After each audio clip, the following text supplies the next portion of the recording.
Hi, I'm Jay Leesk, and I'm super excited to be here with Craig Janke, Stephanie Donahue, and Mark Rackley to talk to you about our upcoming all-day two-part workshops on Microsoft Viva at 365 EduCon. Microsoft Viva has taken the business world by storm. But since its release, there's still a lot of questions about Viva's relevance to an organization and how you can best use it. During part one of the Viva workshop, Jay and I will talk about the four core pillars of Viva. So Viva Connection, Viva Topics, Viva Insights, and Viva Learning.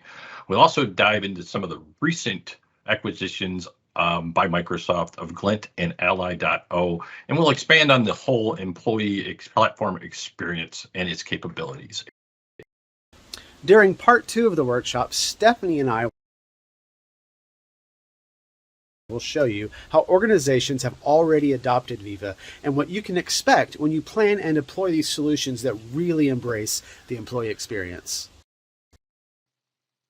So join us for this two-part workshop at Microsoft 365 EduCon.